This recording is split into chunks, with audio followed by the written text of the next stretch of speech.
Welcome to Life Extension Live, another Wednesday show, 5 years and going strong. That's right. I'm Dr. Mike, and that is Dr. Crystal. Hey, today it's all about taking care of your gut, and it's more than just focusing on digestion, absorption of nutrients, eliminating waste, although that's very important. Turns out we're learning more and more how connected the digestive system is, the intestinal tract, to so many other body parts.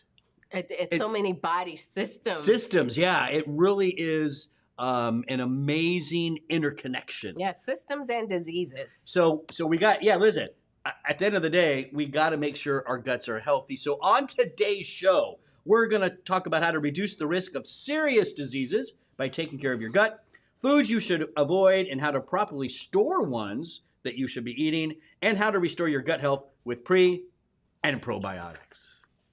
We got a lot to talk about. It's a jam-packed show, so let's jump on in. Let's jump in. Why is gut health so important? I'm going to say the first one. Okay. Because it's simple. All right. It's a barrier. Yes. Yes. It's our barrier from the outside world. Yeah. Everything that enters the body is not good for the body. Right. So it's a smart barrier, like your smartphone, right? It keeps the bad stuff out and lets the good stuff in. Yes, and it also, with the hydrochloric acid, it's a fighter. That acid in the stomach. If it gets in, then the HCl will kill pathogenic pathogens trying to get into the body. So there you go. That's my number one barrier. Yeah, first line of defense. I know your number two. I already know what it's going to be. What's that? Something to do with nutrition. Of course. Right. This is the place where food is digested. There's a saying that it's not what you eat. That saying, you are what you eat. Yeah. It's you are what you digest. Oh, that's good. Right. Right? You can eat all the foods in the world, but if you don't have proper digestion, the enzymes to break down those food components to release the nutrients, then you're wasting your time. You're not going to get very far. How about this one? It's the second brain. Yes, we do know there's the enteric nervous system. Right. And it's connected to the brain. So interesting little embryology fact. You want me to do this? Yes. Turns out, did you know this? Because I told you this before. I didn't know if you knew that. But anyways, you did. You knew that. Of course you did. So interesting, in an embryo, in a human embryo, the nervous system and the gut come from the same clump of tissue. And then they just grow in opposite direction. One becomes the nervous system, one becomes the gut. So there is a true embryology connection. Yeah, that highway, that's the vagus nerve, right? That highway that leads from the gut to the brain, and that second brain in the gut makes brain chemicals, neurotransmitters, and impacts your mood and impacts sleep and so many other aspects of cognitive function.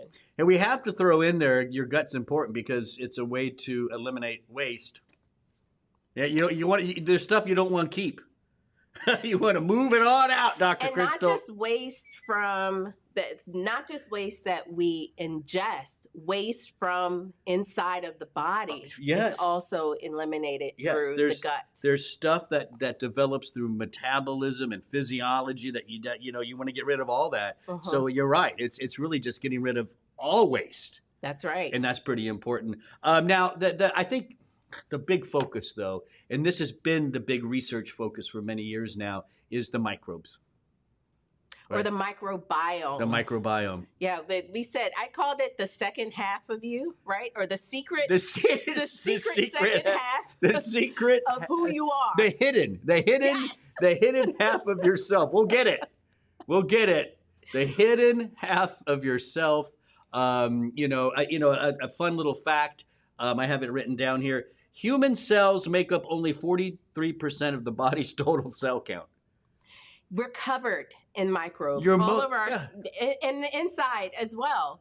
And we have these different microbiomes in different areas of the body, the nose, the ears, the mouth, the GI tract. And that's kind of what we're talking about on this show. But this, it's impacted by who we live with, what we eat, or what we choose not to eat. Right, very interesting.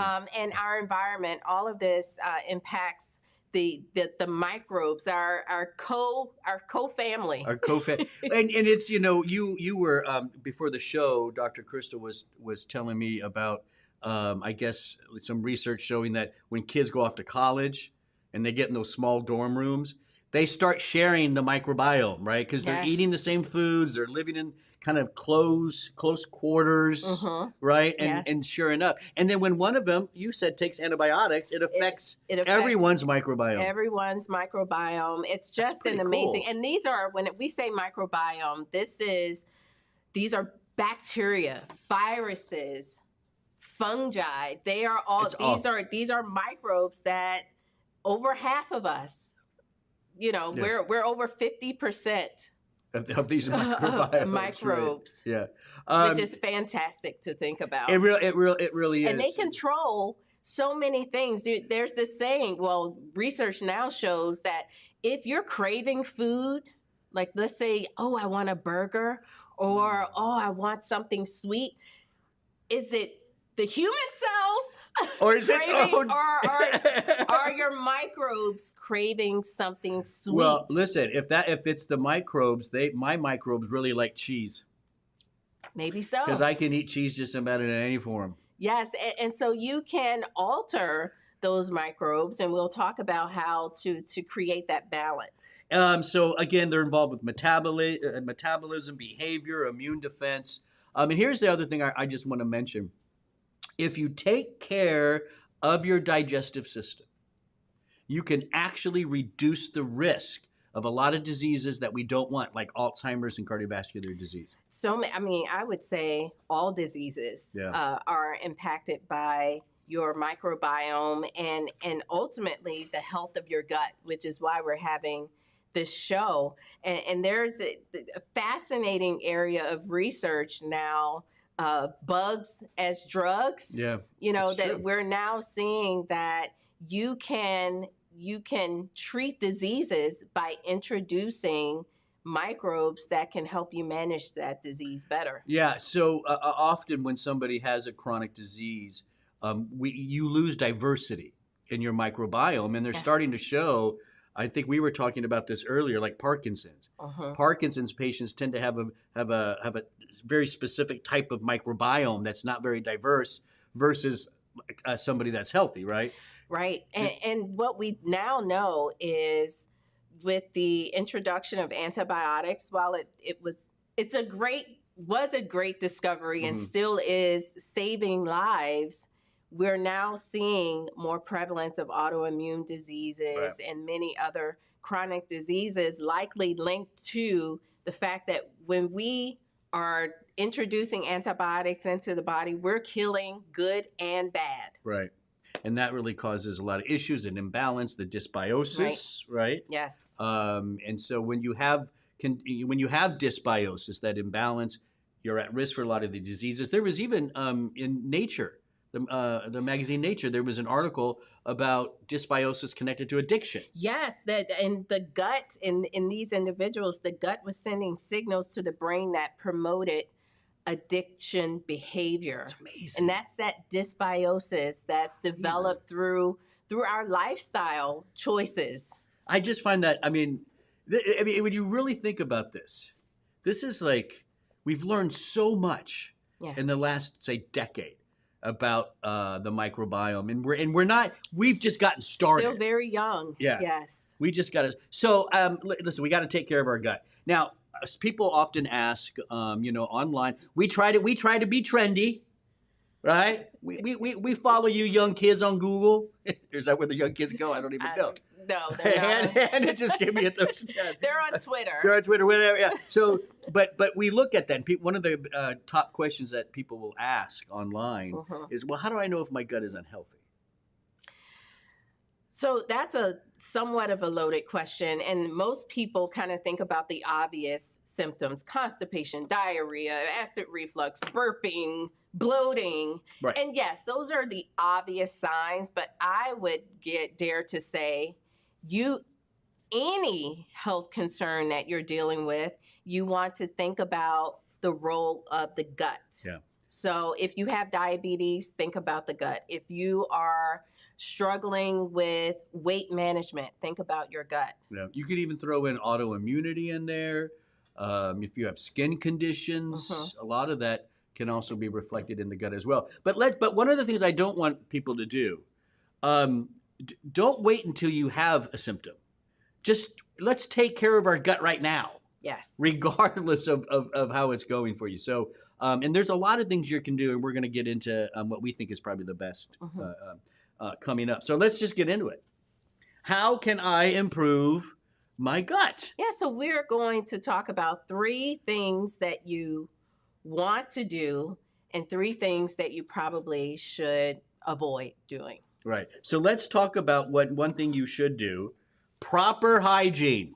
So simple. So simple, and it is as simple as soap and water. That's it.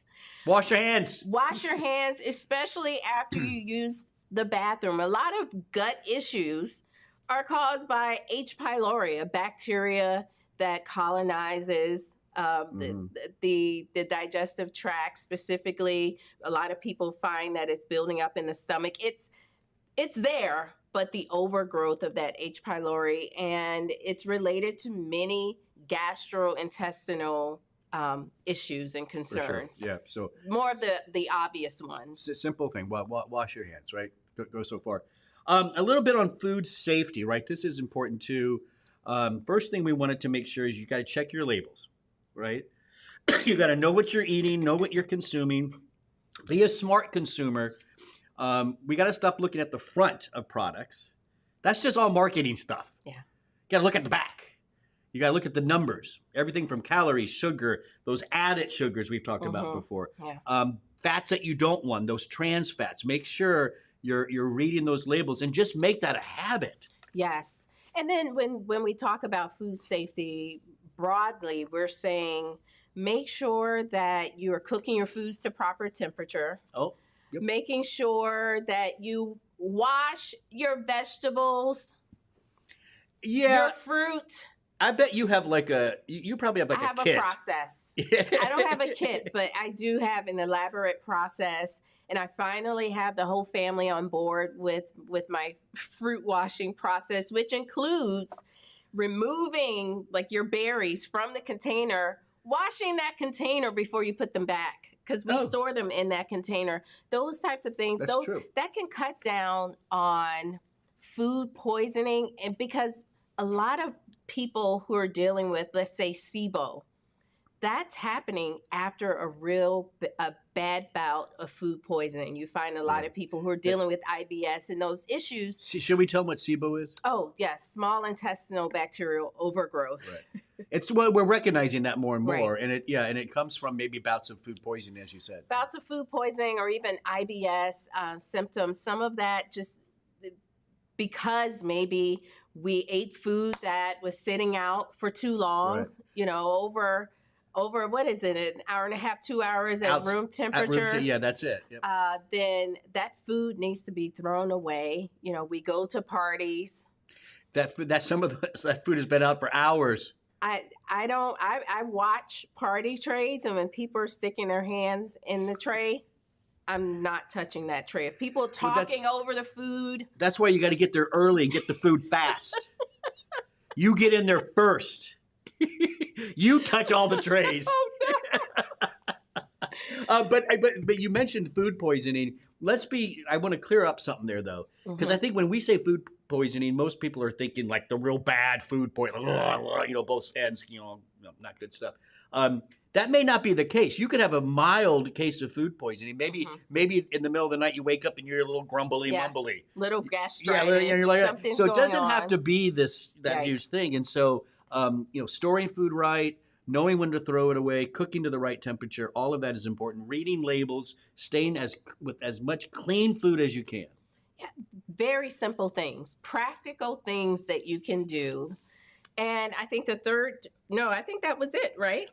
We covered a bunch of stuff. 3 was track your symptoms. So the first thing was to proper hygiene, 2, food safety, 3, track your symptoms, and don't eat things that just don't agree with your body. I know. Pretty simple, right? No, that's not simple. It's the last one. No. Listen, as you get older, you start learning. Maybe there's some foods I can tell my stomach doesn't like that, whatever. But once in a while, Don't do it. it's hard, Robson. It's hard. Just don't do it. That's your body telling you. I know what it's telling me. I don't like this. Sometimes I just don't want to listen. Those are your gut bugs saying, "Hey, you know what? Us gut guys down here, we don't like what you're putting in your body right now, and you should listen to the second half of who you are." And speaking of the hidden half. Hidden half. You just can't get that right. And then other things too.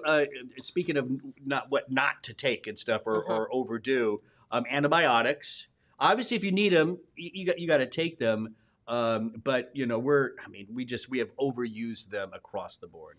Well, people leave the doctor's office and they want a script. Yeah.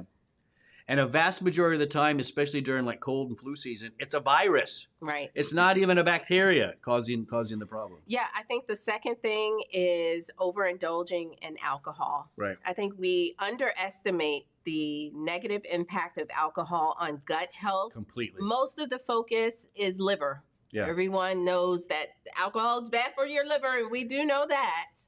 But the alcohol, just in general, being in alcohol damages the gut lining. Damages the gut lining. Just on contact. Yeah. And then also it can decrease that diversity that you want in your microbiome. Yeah. And then once you lose that diversity, now you get a whole bunch of other problems. So alcohol, more and more research is actually, as you said, looking at alcohol's effect on the gut than it is on the liver. Right. Yep. And then the third thing that you do not want to do is taking NSAIDs. Like chronically, aspirin. Yes. The ibuprofens. Yeah. Naproxen. Yeah, those things can be, again, we're not, all of this is about just know what you're doing. No, we're not saying you can't drink, just come on, don't overdo it. Not saying you can't take ibuprofen sometimes when you need it. But if you're taking those kind of medications all the time for arthritis or whatever it is, that's not good for your gut at all. Yeah. All right. So there you go. Some tips, things to do, and some things not to do. Let's talk about food. Gut health. I mean, if we're talking about gut health, don't we need to talk about food? Absolutely. And what is going to be? What is going to be Dr. Crystal's? Let's see if you can predict. Anybody, if you're online, you can comment and stuff. I'm going to ask Dr. Crystal, what is the number one thing we should increase in our diet to help with the gut? And if you can guess, give us a comment what she's going to say, because I know what she's going to say. Of course you do. On the count of 3, type in, if you're there, type 1, 2, 3, fiber. Of course. Fiber foods. Now, this can be in the form of fruit, vegetables, whole grains, nuts, seeds.